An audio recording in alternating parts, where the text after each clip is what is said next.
Welcome everybody to freedom in downtown Toronto, freedom in the capital of Ontario, and freedom in Canada. Listen, I want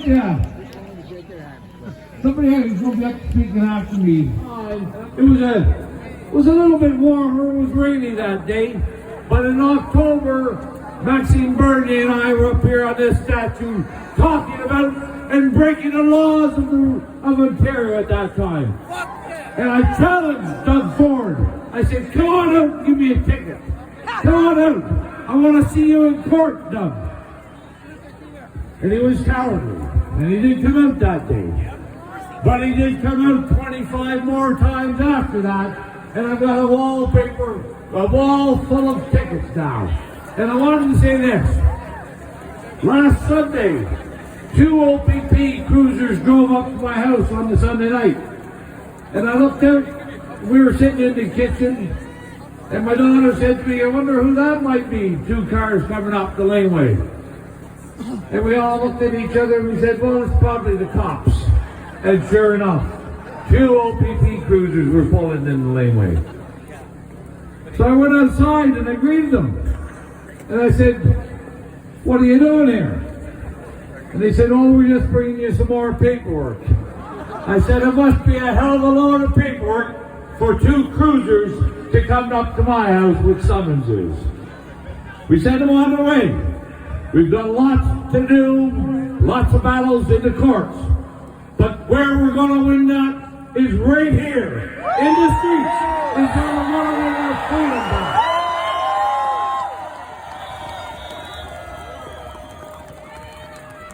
So I want to thank you all for being here, for speaking out, and standing up in defense of freedom. Because we all know that this is a great struggle and a war with the enemies of freedom. But I want to also say, let you know about the Canada today compared to the Canada that I grew up in.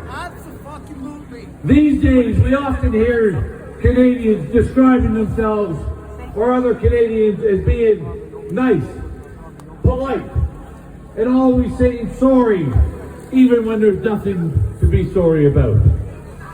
It's as if Canadians today only see themselves through this singular lens, this singular defining characteristic of being docile, passive, and deferential.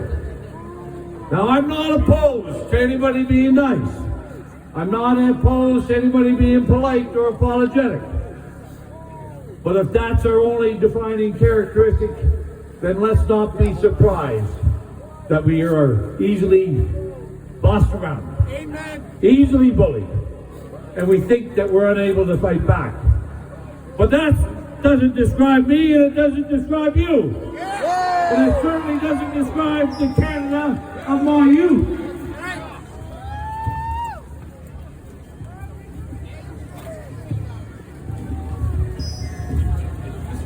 When I was young, I had a hero. We all had heroes.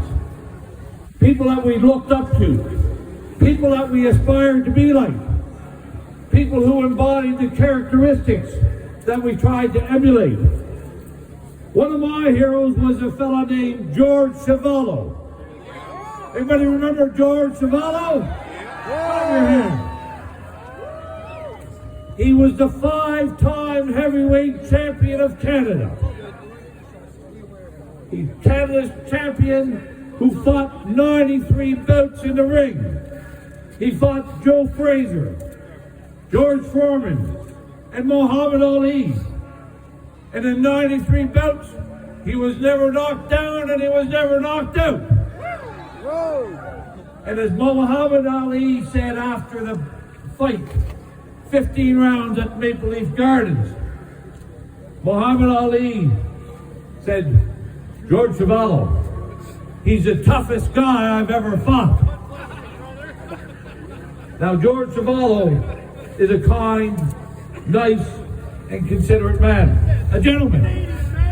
But make no mistake, he's a scrapper, he's a fighter, and he represents my Canada. He embodies my candidate. Grapplers and fighters. We might not always win, but no one is going to knock us down and no one is going to knock us out.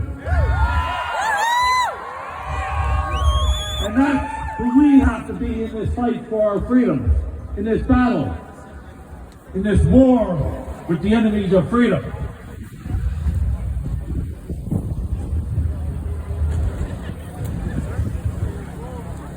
And who are these enemies that seek to destroy our freedom, destroy our economy, and who are shredding the very fabric of our society and our families? There are those that we can see. Our governments who seek to punish us if we act freely. Our public health authorities who seek to keep us in a state of fear and in denial of the evidence. Our media who promote these false narratives and censor and suppress those who speak with honesty and with facts. And then there are those who collaborate and enforce the message of fear, danger, and terror. The shopkeeper who refuses your entry if you smile and show your face. He is an enemy of freedom. The pub owner who demands to see your vax pass or refuses you service is an enemy of freedom. The employer and the labor unions who demand mandatory vax or to fire you are enemies of freedom.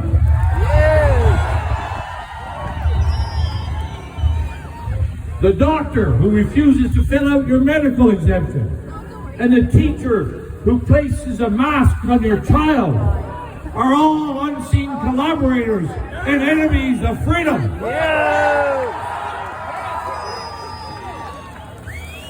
Every person who casts scorn and ridicule upon those who act freely is an enemy of freedom.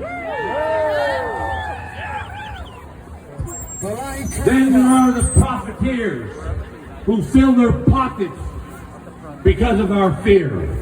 Big Pharma, like Pfizer, Moderna, and so many others. Big Tech, who also censor and suppress our freedoms, are enemies of freedom. And there are the hosts of so many others, like Fauci, who helped create a pandemic by creating a bioweapon with the communist Chinese in Wuhan. They are enemies of freedom. These people and their businesses are not our allies. They are the enemies of freedom.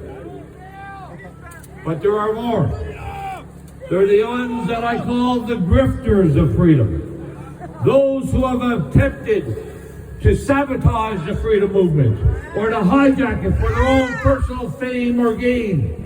They have fractured and sowed division within our movement, and they do it under the cloak and guise of being our friend and ally.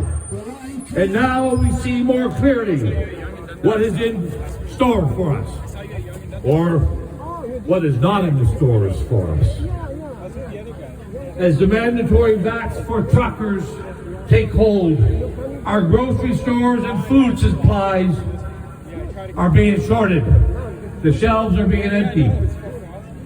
Our cattle feedlots in Western Ontario are in peril and in crisis.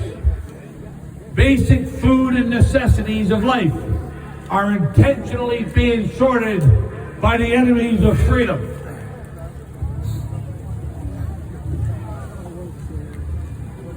And in every war, there's a term that's called the fog of war. It describes the confusion of not knowing who or where your enemy is. So let us all be alert. Let us all be awake. So we know who our enemy is. And let us stand up to these enemies and stare them down and reject their narrative of fear.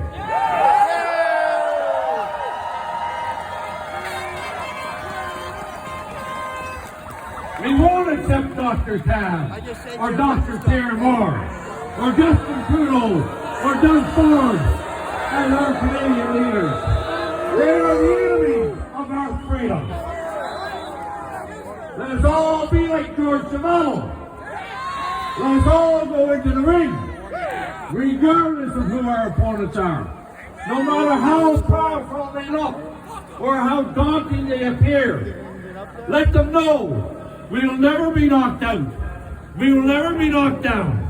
We will never give up. We will go the distance, however far and however long that distance is. We will not surrender. We are Canadians, and we are free Canadians.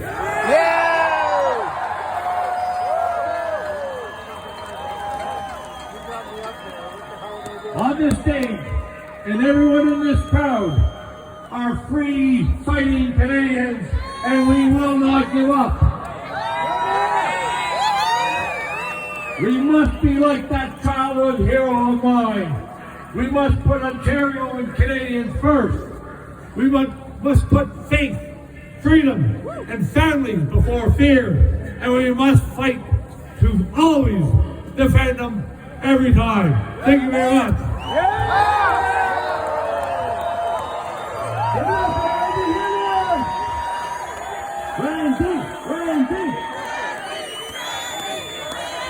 Every single one of you has the responsibility to stand up for what is right and make sure that civil disobedience is the only way we can end this peacefully.